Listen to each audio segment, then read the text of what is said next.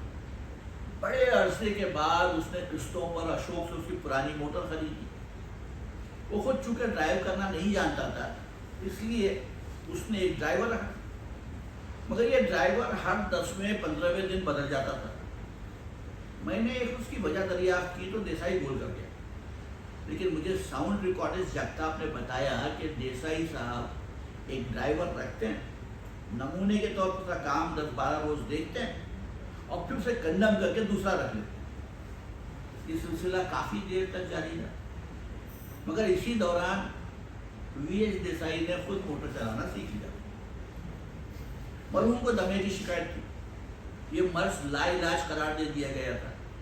کسی کے کہنے پر اس نے ہر روز دوا کے طور پر سوکھی ہوئی بھنگ کھانا شروع کر دی، اب اس کا عادی بن گیا۔ شام کو سردیوں کے موسم میں برانڈی کا آدھا پیک بھی پیتا تھا تو خوب چہکا کرتا تھا۔ 8 دن میں ایک سین ایسا تھا کہ اسے پانی کے ٹب میں بیٹھنا تھا۔ موسم خوشگوار تھا، مگر اس کی حد سے نازک طبیعت کے لیے ناقابل برداشت حد تک سرد۔ ہم نے اس کے پیش نظر پانی گرم کرا دیا اور ساتھ ہی پروڈکشن مینیجر سے کہہ دیا کہ برانڈی تیار رکھیے۔ جن لوگوں نے یہ فلم دیکھا ہے ان کو یہ منظر ضرور یاد ہوگا جس میں ٹیکم لالا یعنی دیسائی سر نریندر کے فلیٹ کے غسل خانے میں ٹب میں بیٹھا ہے، سر پر برف کی تھیلی ہے، ایک چھوٹا سا پنکھا چل رہا ہے اور شراب کے نشے میں دھت یہ کہہ رہا ہے، چاروں طرف سمندر ہی سمندر ہے، اوپر برف کا پہاڑ ہے۔ شوٹنگ ختم ہوئی تو جلدی جلدی دیسائی کے کپڑے تبدیل کرائے گئے، اس کے بدن کو اچھی طرح خشک کیا گیا، پھر اس کو ایک پیک برانڈی کا دیا گیا۔ یہ اس کے حلق سے نیچے اتری تو اس نے بہکنا شروع کر دیا۔ اتنی کم مقدار نے اسے پورا شرابی بنا دیا۔ کمرے میں صرف میں موجود تھا، چنانچہ وہ مجھے اپنے تمام کارناموں کی داستانیں سنانے لگا، کچہریوں میں کیسے مقدمے لڑتا تھا اور کس شاندار اور زوردار طریقے پر اپنے موکلوں کی وکالت کرتا تھا۔ غالباً 8 دن فلمانے ہی کا زمانہ تھا کہ حکومت پنجاب نے زیر دفعہ 292 میرے وارنٹ جاری کی۔ میرے افسانے بو پر فحاشی کا الزام تھا، میرے افسانے بو پر فحاشی کا الزام تھا۔ اس کا ذکر دیسائی سے ہوا تو اس نے اپنی قانونی واقفیت بگاڑنا شروع کر دی۔ دفتر مجھے ایک دلچسپ شرارت سوچی، وہ یہ کہ اپنے مقدمے کی پیروی کے لیے میں دیسائی کو چن لوں۔ عدالت میں یقیناً ایک ہنگامہ برپا ہوتا کہ وہ میری طرف سے پیش ہوتا۔ میں نے اس کا ذکر مفتی سے کیا، فوراً مان گئے، بات واقعی مزے کی تھی۔ گواہوں کی فہرست بنائی تو میں نے انڈین چارلی نور محمد کو بھی اس میں شامل کر دیا۔ چارلی اور دیسائی سارے لاہور کو عدالت کے کمرے میں کھینچنے کے لیے کافی تھے۔ اس کا تصور کرتا تو میرے سارے وجود میں ہنسی کا چشمہ پھوٹنے لگتا ہے، مگر افسوس کہ شوٹنگ کی مشکلات کے باعث میرا یہ دلچسپ خواب پورا نہ ہوا۔ دیسائی نے متعلقہ دفعہ کے متعلق تمام معلومات حاصل کر لی تھی جو میرے نزدیک قطعی ضروری نہیں تھی، اس لیے کہ میں تو صرف یہ چاہتا تھا کہ نور محمد چارلی نے بھی، میں تو صرف تفریح چاہتا تھا، نور محمد چارلی نے بھی اپنی گواہی کا خاکہ تیار کر دیا تھا، مگر وہ ادھر رنجیت میں کچھ اس طرح اپنی فلموں کی شوٹنگ میں مصروف تھا کہ ایک دن کے لیے میں بامبے چھوڑ نہیں سکتا تھا۔ دیسائی کو افسوس تھا کہ اسے اپنی قانونی قابلیت دکھانے کا موقع نہ ملا۔ کمبخت کی نگاہوں سے بالکل اوجھل تھا کہ مجھے اس کی قابلیت سے کوئی دلچسپی نہیں تھی۔ میں تو یہ چاہتا تھا کہ جب عدالت میں پیش ہو تو بار بار بوکھلائے اور جو کہنا چاہتا ہے بار بار بھولے، پیشاور کے پانی کو پیشاب بنائے اور اتنے ری ٹیک کرائے کہ سب کی طبیعت صاف ہو جائے۔ دیسائی مر چکا ہے، زندگی میں صرف ایک بار اس نے ری ٹیک نہیں ہونے دیا۔ ریہرسل کیے بغیر اس نے اسرائیل علیہ السلام کے حکم کی تعمیل کی اور لوگوں کو مزید ہنسائے بغیر موت کی گود میں چلا گیا۔ یہ سمجھ میں آیا آپ کو؟ سب کی سمجھ میں آیا؟ یہ پہلی بار ہوا ہے کہ میں نے یہ خاکہ پڑھا ہے اور مجھے ٹھاکوں کی آواز نہیں آئی۔ وہ پہلے جب کہتا ہے نا کہ میں نے بھی پیشاور کا پیشاب پیا ہے، وہیں سے ٹھہراتے شروع ہو جاتی ہیں۔ تو یا تو میری زبان بہت مشکل ہے، کیونکہ منٹو کی زبان ہے، حالانکہ میں نے بہت آسان کیا ہے پڑھتے ہوئے، اردو کے لفظ بدلے ہیں۔ اگر آپ چاہتے ہیں تو میں دوسری کہانی پڑھتا ہوں، اگر آپ کو لگتا ہے کہ میں اس قابل نہیں ہوں تو اب دیکھتا ہوں یہ کہانی کتنی سمجھ میں آتی ہے۔ اس کا عنوان ہے کتے کی دعا۔ عجیب نام ہے، آپ یقین نہیں کریں گے مگر یہ واقعہ جو میں آپ کو سنانے والا ہوں بالکل صحیح ہے۔ یہ کہہ کر شیخ صاحب نے بیڑی سلگائی، 2-3 زور کے کش لے کر اسے پھینک دیا اور اپنی داستان سنانا شروع کیا۔ شیخ صاحب کے مزاج سے ہم واقف تھے، اسی لیے ہم خاموشی سے سنتے رہے، ان کو کہیں بھی نہ ٹوکا۔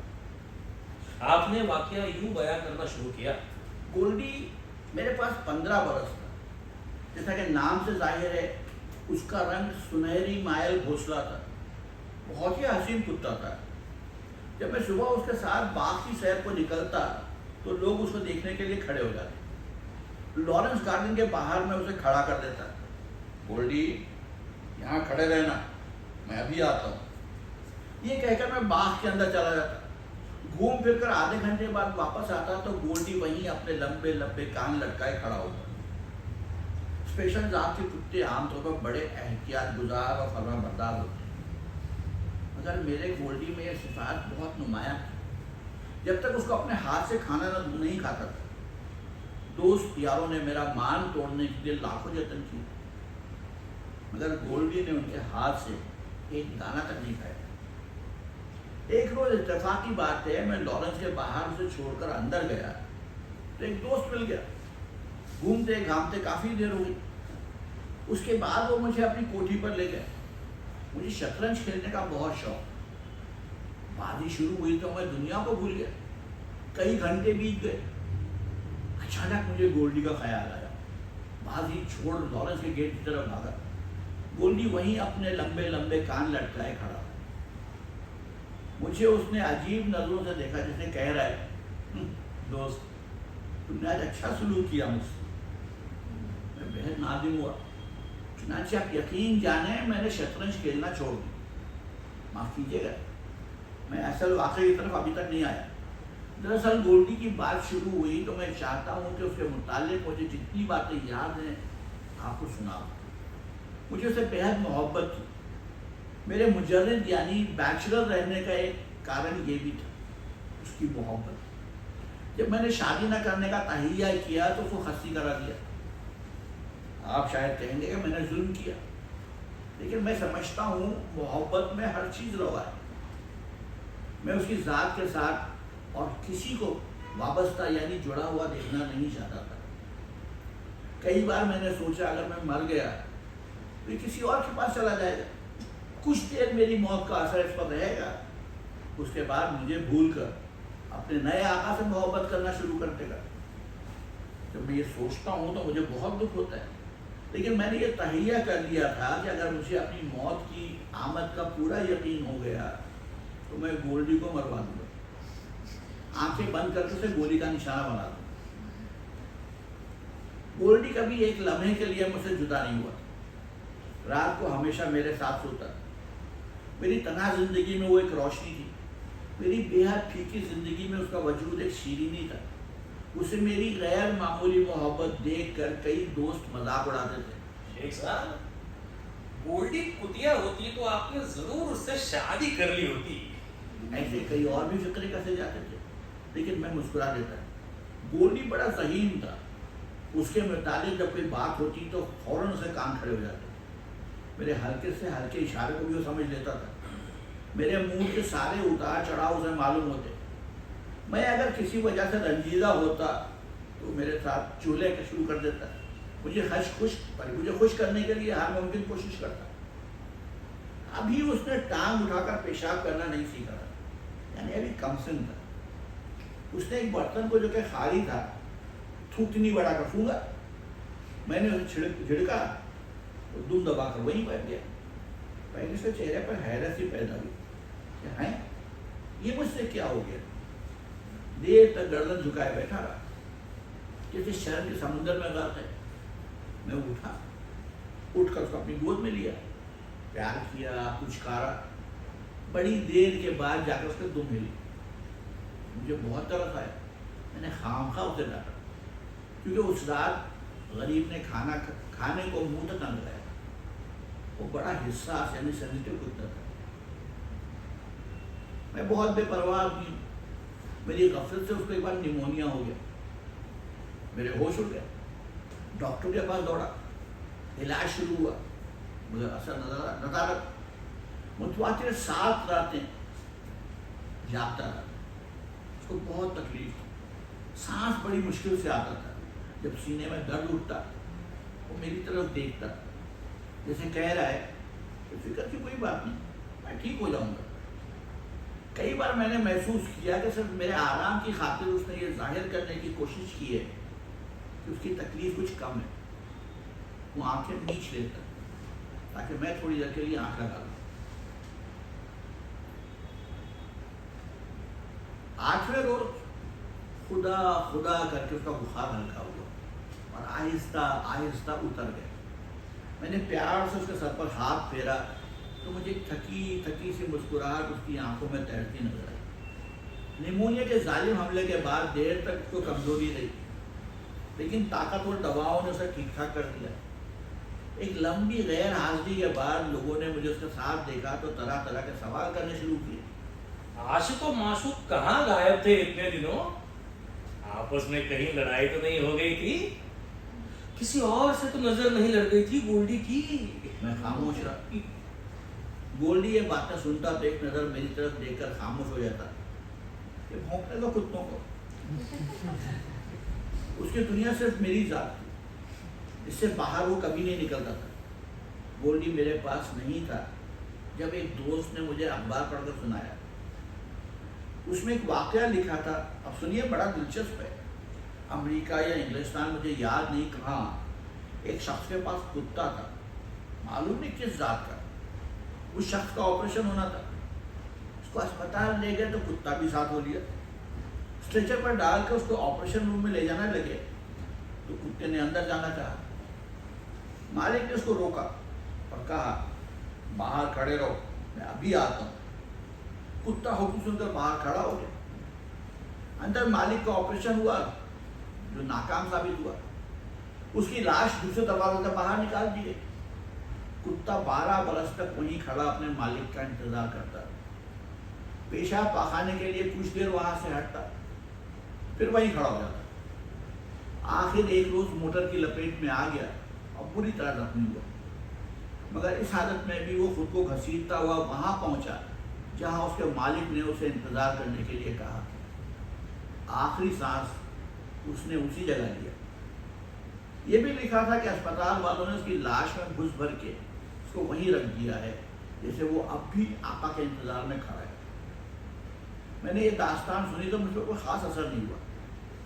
اول تو مجھے اس بات کے صحیح ہونے کا یقین نہیں آیا، لیکن جب گولڈی میرے پاس آیا اور مجھے اس کی صفات کا علم ہوا تو بہت برسوں کے بعد میں نے یہ داستان کئی دوستوں کو سنائی۔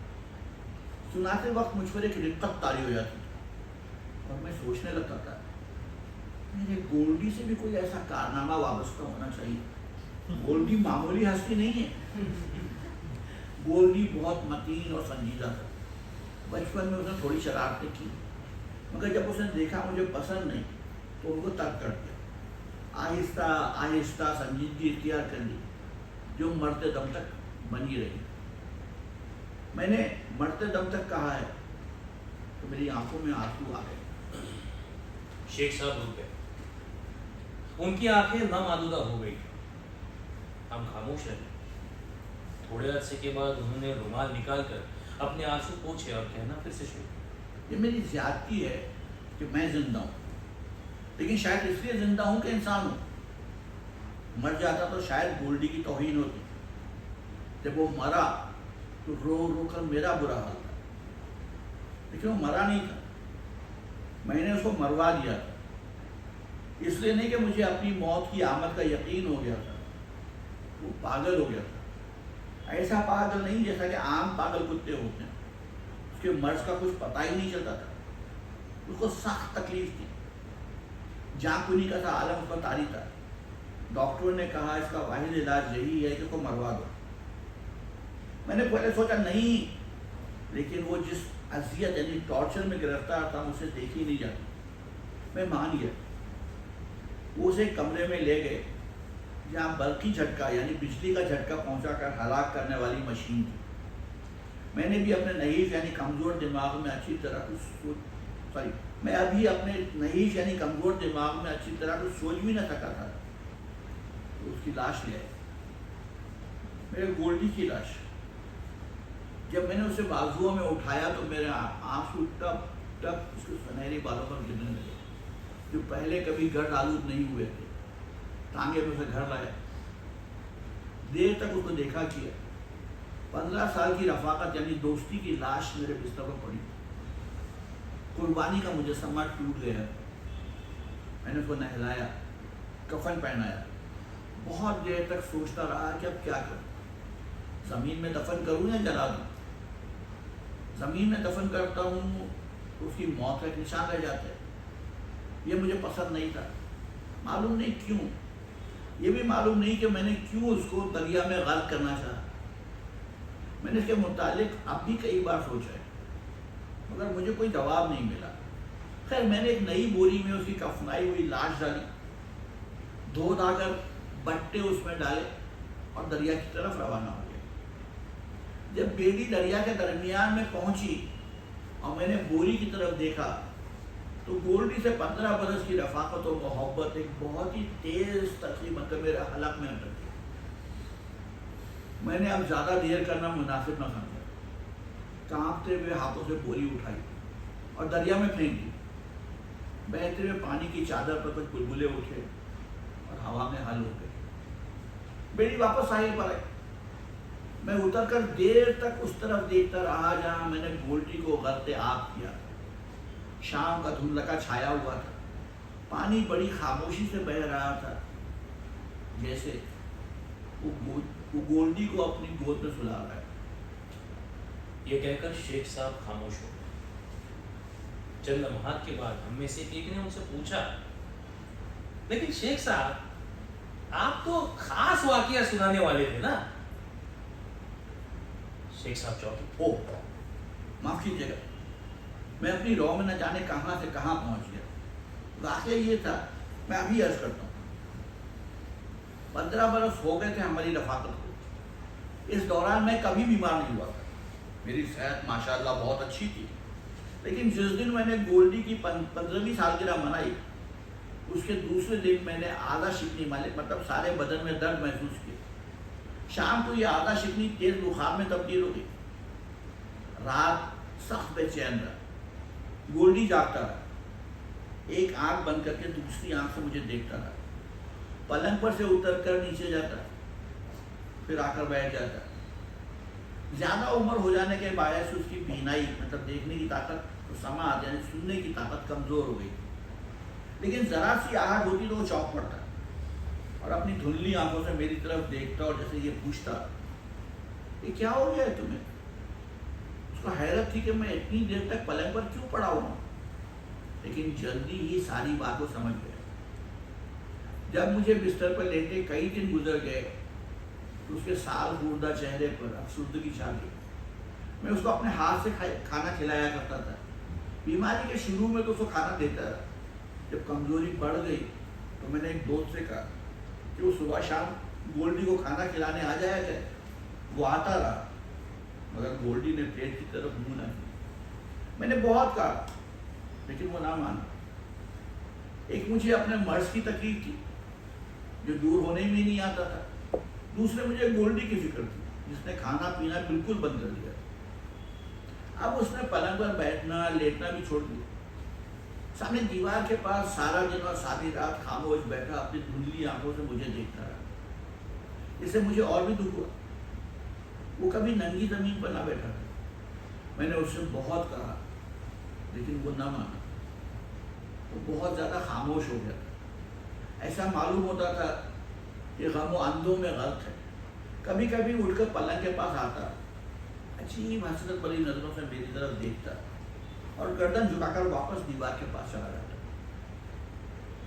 ایک رات لیمپ کی روشنی میں نے دیکھا گولڈی کی دھندلی آنکھوں میں آنسو چمک رہے ہیں، اس کے چہرے سے حزن و ملال برس رہا ہے۔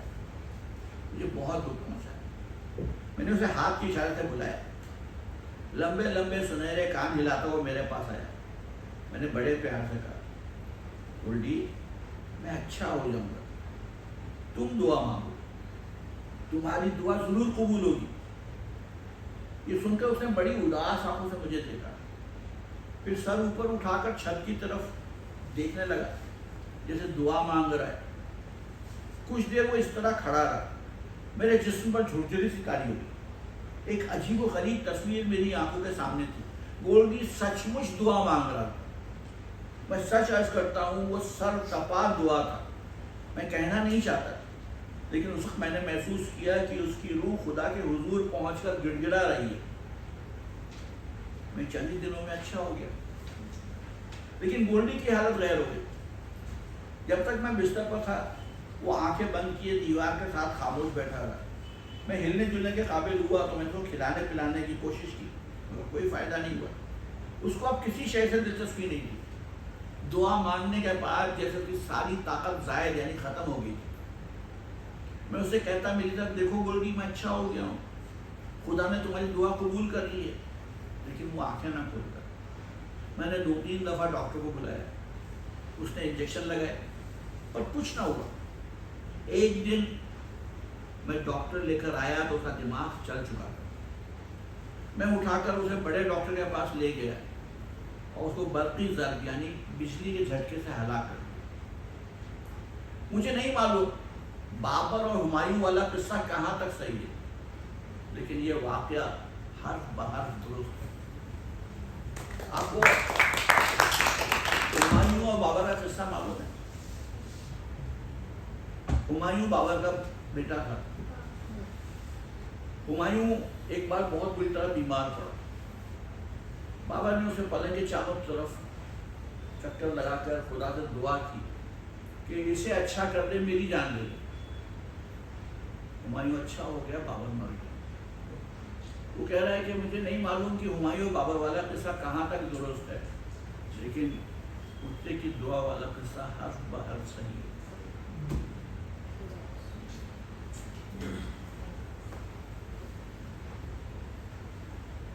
بتائیے آپ، یا تو ہمارے پڑھنے کا انداز غلط ہے کہ آپ کی سمجھ میں نہیں آتی چیزیں، تھوڑا سجیشن دیجیے کہ ہمیں کہاں امپروومنٹ کرنی چاہیے۔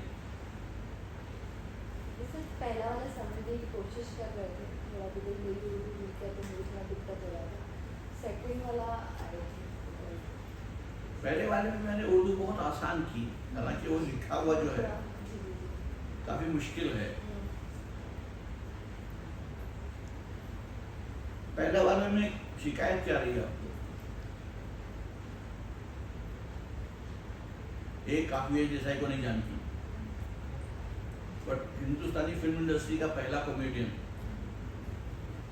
وہاں سے شروعات ہوئی، کیونکہ ہر فلم میں ایک کامیڈین ہوتے تھے، چاہے وہ گوپ ہو، یعقوب ہو، چارلی ہو، یا پھر جانی واکر ہو، پرکاش ہو، یا پھر محمود ہو، یا اب جا کے وہ کامیڈین کا سلسلہ ختم ہوا ہے۔ ورنہ ایک فارمولا فلم میں ایک ہیرو، ایک ہیروئن، ایک ویلن، ایک کامیڈین، ماں باپ، دوست۔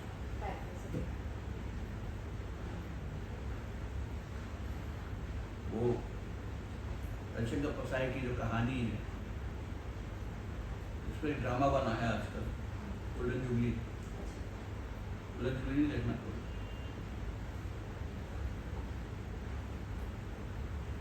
اور کچھ پوچھنا ہو، بات کرنی ہو۔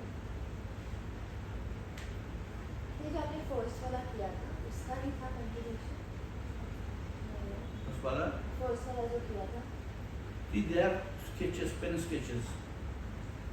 تو اس میں جن جن کے بارے میں لکھا ہے انہوں نے،